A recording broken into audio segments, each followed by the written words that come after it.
So I'm 5 months into doing weekly vlogs about my photography adventures, and the 30-day challenge definitely had an extra 30 something videos to that, more than I was expecting, but I thought I'd share what I've learned so far, especially using the XT4, about video editing and video settings when it comes to using Fujifilm cameras.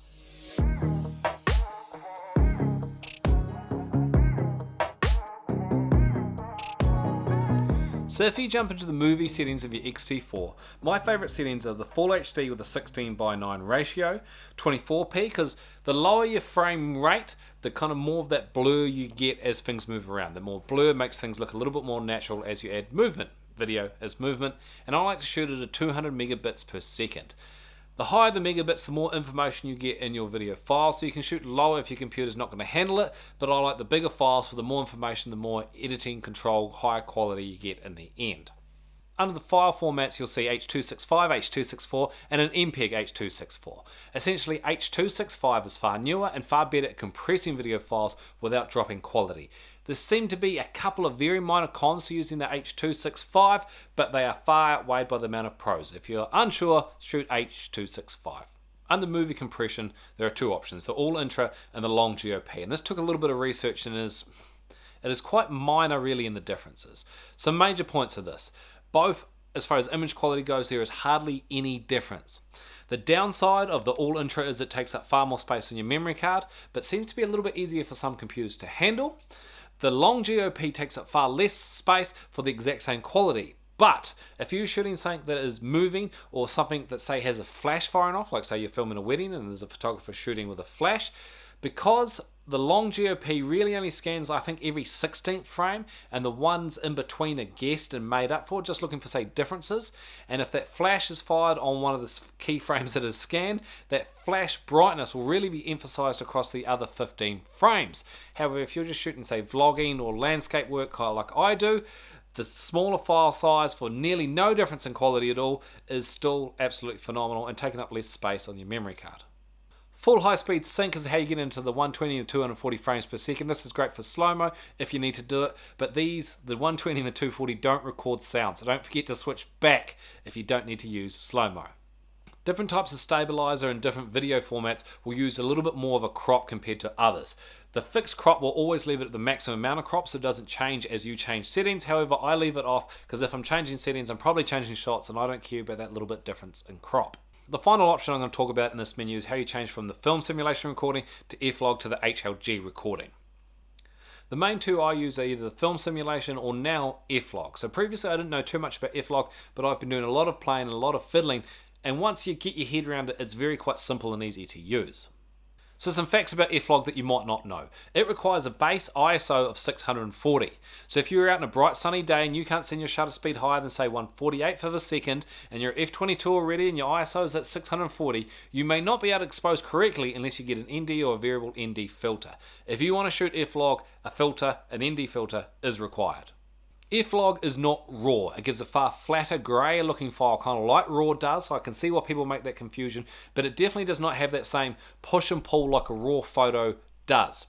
What's nice about F-Log, while everything appears to be quite muted, is all that information is still there. So in editing, you can add that saturation, that little bit more of a pushing and pulling to change those settings to how you like. Also, the dynamic range is at that full 400%. So as far as holding information, your highlights and shadows, F-Log does it fantastically. That's not to say you can't do similar editing with a film simulation recorded format, however that log file definitely has that little bit more. If you're a photographer like I am and you're doing more and more video, think of log as like 20% raw. It just has that little bit extra movement, but not the full 100% that a raw file has that we're very used to. Now, having a base ISO of F-Log of 640 might initially seem like it is a poorer quality compared to the film simulations. However, I guess it kind of depends on where you plan to put your final videos. If you were just uploading them online, like I imagine most of you are, 640 compared to 160 is nearly no difference at all.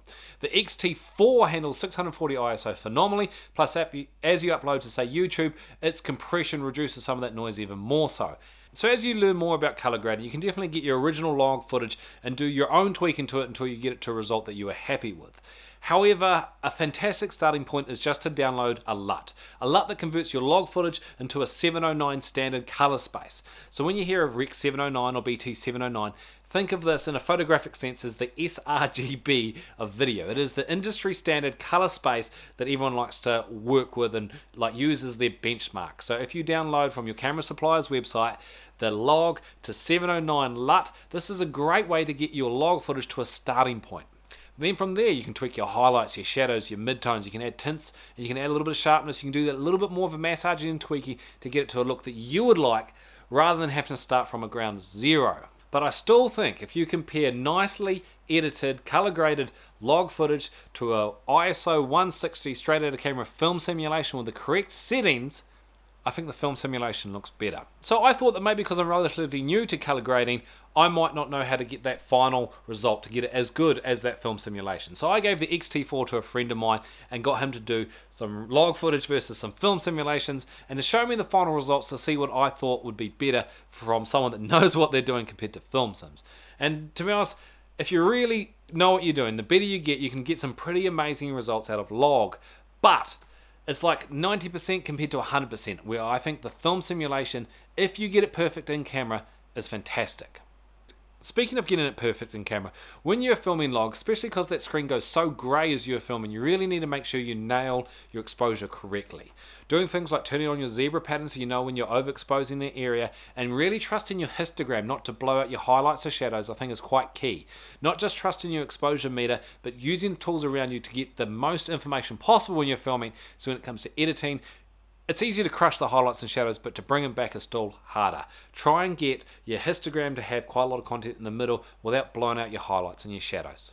So if you're new to color grading and you want to follow along on my footsteps, I've been using DaVinci Resolve. It works on both Apple and Windows. It's free, and I found it incredibly reliable, especially for something so free, and in the end, really something that can be quite high-end.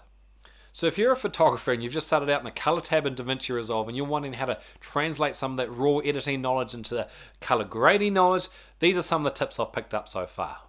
I feel the most photographic friendly way of color grading is the color wheels tab under the log file. Offset is like your overall exposure, with the highlights, midtones and shadows being pretty self-explanatory. If you want to tweak any of those settings, the left and right little wheel at the bottom is for tweaking the exposure in each of those areas. If you want to add a tint to your highlights, your midtone, or your shadows, or overall, then that's what the color wheel is for. Down the bottom left of that, you'll see a page 1 and a page 2. CONT is your contrast, SAT is your saturation, and on page 2, MD is like your clarity. If you're viewing your final footage quite small on your screen, make sure you treat clarity like you would in RAW editing. Don't go too high, so try and keep it under 30 because it can be quite heavy if you push it too far, even though it might look quite subtle on a smaller screen. As far as loading LUTs into DaVinci Resolve goes, it's really easy. Click on the Project Settings cog in the bottom right hand corner, then click on Color Management, scroll down to the Open LUTs folder, drag and drop your downloaded LUTs into here, save it, update your LUTs list, and boom, you now have LUTs you can drop in from the color tab. Nodes might look a little bit intimidating to start with, but think of these as like layers in Photoshop. But instead of Photoshop's vertical layout, nodes work for more like a left to right kind of thing, where at the left is your original file and at the right is how the final image will look. If you want, you can definitely just drop all your LUTs and all your tweaking and setting onto that one node if you like. But very much like in Photoshop, if you want to go back and tweak an individual setting, it is not as easy as having them on separate nodes. So what do I think is better between film simulation and log? Well, to be honest, they both really have their place. In the end, I think film simulation, for no extra work required once you've set it up, is that little 10% better than log. However, if you're in a scene that requires that extra bit of dynamic range, like say you were outside and you're talking about the weather behind you or the mountains off in the distance, so if you were inside filming to outside and you need that extra dynamic range, log has that little bit of extra information there, providing you do the work in editing to massage it to a correct looking result. If you have any questions or corrections about anything I've mentioned in this video, please let me know down in the comments below. I'd love to hear from you. If you could also like, share and subscribe, it would mean the world to me. But until next time, I'll catch you next time.